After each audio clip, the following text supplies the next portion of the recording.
¿Qué tal? ¿Qué tal, Nelson? ¿Cómo estás? Buenos días. Muy buenos días, Jimmy. Un gusto saludarles. Un Muchas buen día para toda gracias. la familia. Muy amable.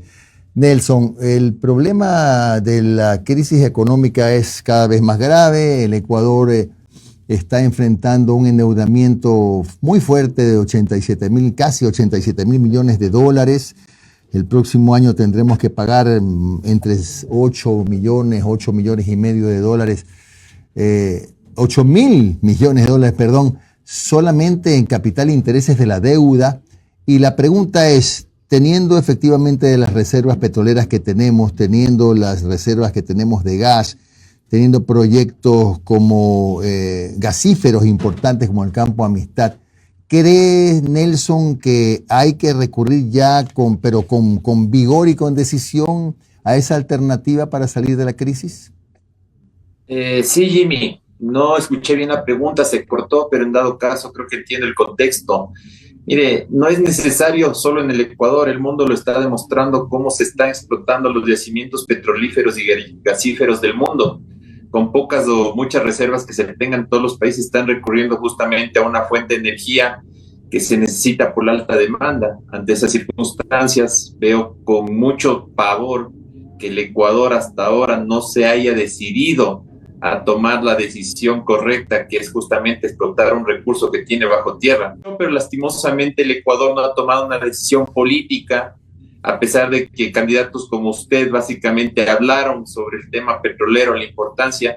Hasta ahora no hay una decisión política y de los ministros tuvieron que salir hasta el ministro de Finanzas justamente para tomar decisiones, y hasta el día de hoy no se ha convocado al COL para que Ecuador justamente ya apruebe proyectos petroleros independientemente de quién gane la campaña electoral. Claro, ahora, ¿cuáles son esos proyectos, por ejemplo, que deberían ser atendidos con especial rapidez, sobre todo por el Ministerio de Energía? Aparte del Campo Amistad, que entiendo que avanza muy lentamente, ¿no?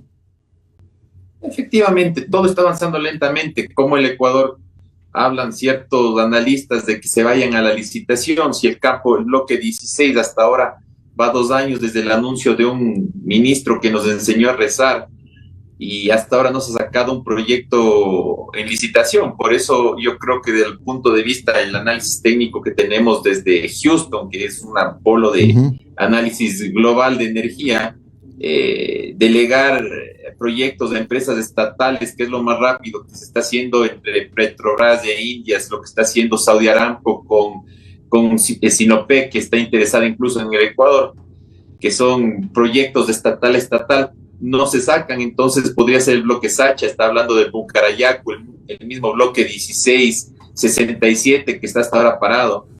Son inversiones millonarias que activarían la escuálida economía del Ecuador. ¿Por qué razón para llegar o para empezar este proceso de transición a la energía limpia, no dependiente del combustible fósil, es tan importante explotar esas reservas? Mire, el tema del petróleo ha sido tan satanizado por agendas climáticas que tienen sus intereses atrás, que ha hecho que se satanice una energía que el momento de hoy es tan utilizada en el mundo. Mire, por ejemplo, en China, en este momento, las nuevas plataformas petroleras vienen incluidas estos, digamos, esta adicional, este kit que le permite descarbonizar, ya que el problema no es la producción petrolera per se, el problema son las emisiones de CO2. Entonces, si se tiene un recurso y se utiliza tecnologías de punta, que es lo que puede traer al Ecuador, básicamente toda esta inversión en tecnología, porque en el OPEX justamente se habla de nuevas taladros donde vienen tecnologías de bajo impacto ambiental, pues permite justamente tener todo este tipo de recursos. Recordemos que el presidente actual está justamente cambiando y regenerando y aumentando la capacidad de producción de energía eléctrica a través de termoeléctricas. Las termoeléctricas utilizan gas y diésel. ¿Qué significa eso? Que si el presidente no incrementa la producción petrolera del Ecuador, simplemente va a terminar importando mucho más, lo que le va a salir terminando mucho más costoso e impactando a lo que usted bien dijo desde el inicio de la entrevista, que era justamente el tema de generar mayor presión fiscal, donde este año entiendo que son 5.000 millones de dólares de déficit, más 2.000 millones de dólares que se tienen que pagar por el caso Chevron. No sé dónde va a sacar el dinero y tampoco se ha decidido políticamente incrementar esta producción petrolera que necesita tanto el Ecuador, tanto por la inversión y por tanto lo que va a necesitar justamente para generar energía eléctrica y no quedarse sin energía hasta abril.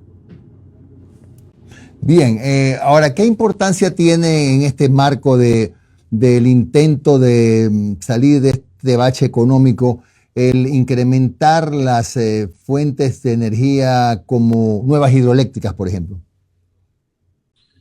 Mire, básicamente para salir del bache está, como lo vemos desde el análisis, no hay una planificación, todo es un mensaje político para salir del momento, pero no hay una planificación. Hasta ahora nos ha mostrado el Plan Nacional de Electrificación que permita saber si es que crear más hidroeléctricas nos va a generar un excedente para exportar, porque según lo que tenemos entendido es que a Colombia se exporta 5 gigabytes. Uh-huh.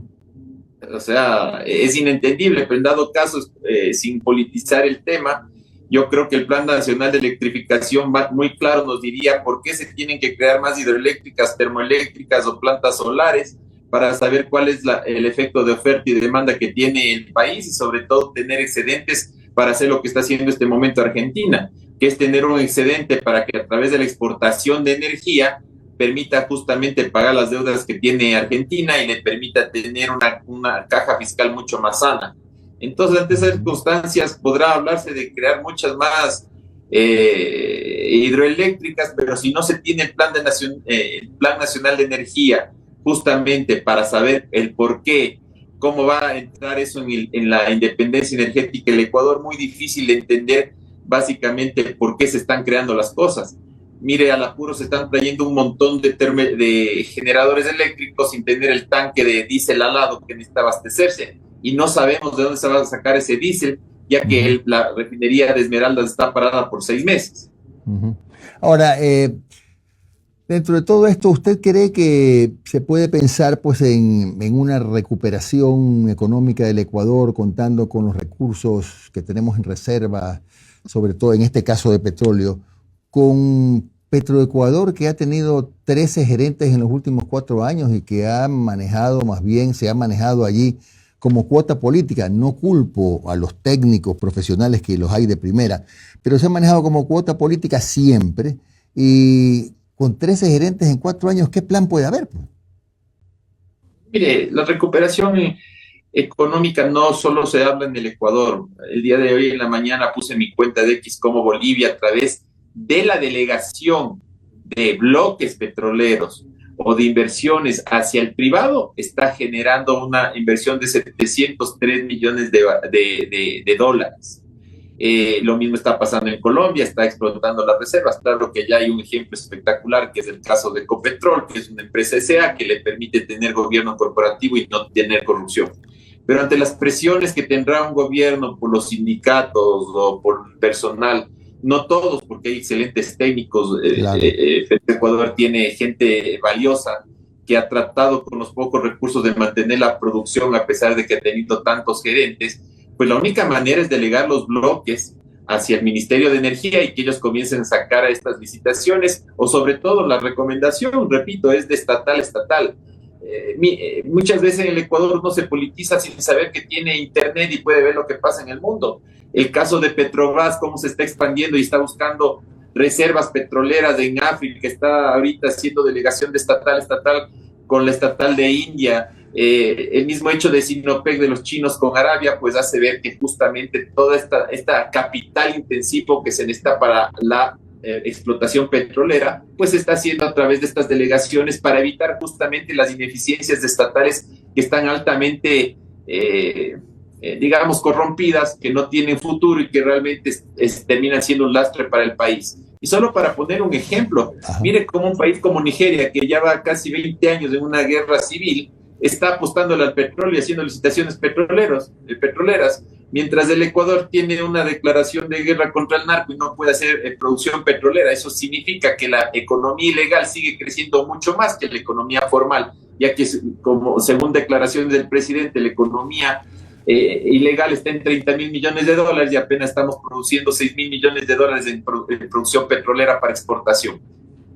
Bien, ingeniero Baldeón, le agradecemos mucho por habernos acompañado, pero solamente una duda final. Vi que, si no vi mal, el gobierno nacional ha anunciado un plan para darle apertura a la inversión extranjera o nacional para la explotación de reservas por 40.000 millones de dólares, o 4.000, perdón, 4.000. ¿Es correcta la información? ¿Efectivamente eso está avanzando? Mire, es el segundo anuncio en un año. No se ha avanzado. El último anuncio de 40.000 millones. Realmente los anuncios de prensa dicen 40 Cuatro mil mil, millones. 4.000. Ah, 40. Bueno, yo vi 4.000. Correcto, correcto.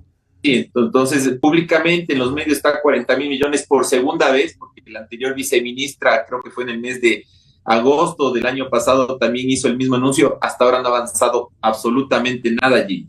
Y eso es lo desesperante, porque las personas cada vez se quedan sin trabajo. Y un reflejo de eso es que en las zonas de Orellana y Sucumbíos, que son las más afectadas, que entienden cómo dinamiza la economía petrolera sus economías, pues básicamente el presidente perdió el voto. Entonces, eso es un reflejo de que no ha pasado nada, no se ha llamado alcohol hasta el día de hoy y no se ha asignado ningún proyecto petrolero, a pesar de que hay las ofertas, porque sabe que, Jimmy, el mundo consume petróleo y gracias a eso todavía el Ecuador tiene una ventaja de que tiene reservas y por ende las empresas están viéndolo. No desaprovechen esa oportunidad, que capaz que no hay otra. Claro, bueno, siempre la última no suele ser la última. Pero, ¿cómo es que seguimos importando combustibles por más o menos 6.500, 7.000 millones de dólares cada año? ¿Qué hay que hacer con la refinería? Yo no sé. Sé que es porque tenemos un petróleo muy pesado, pero ¿algo se puede hacer o ya no hay forma de evitar esa dependencia de la importación de combustibles? Mire, Jimmy, siempre hay soluciones. El Ecuador efectivamente el año pasado consumió 7.500 millones de dólares en importación de derivados y solo exportó 6.000 millones, a pesar de que el presidente dijo que se había exportado mucho más.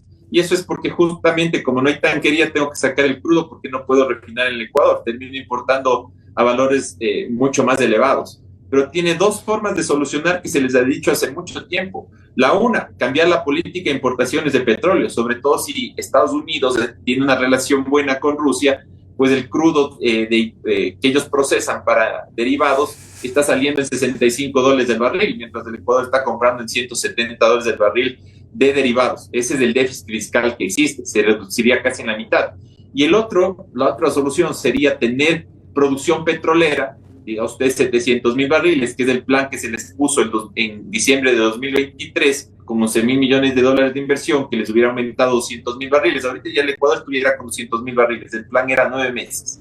Y básicamente eso hace un netback que cuesta $17 del barril. Mandar a una refinería a procesar tu propio crudo y devolverlo a tu país justamente con un costo más barato de derivados. Soluciones existen. El tema es que la falta de visión técnica y la alta politización del sector está haciendo que eso esté ahorcando a la economía y se vean las consecuencias de pobreza que existe en el país, una desigualdad terrible, no hay obra pública en los sectores de impacto y eso genere lo que está viviendo el Ecuador, que es sumamente calamitoso y realmente de un dolor profundo para los que vemos a nuestro país cómo se está desmoronando.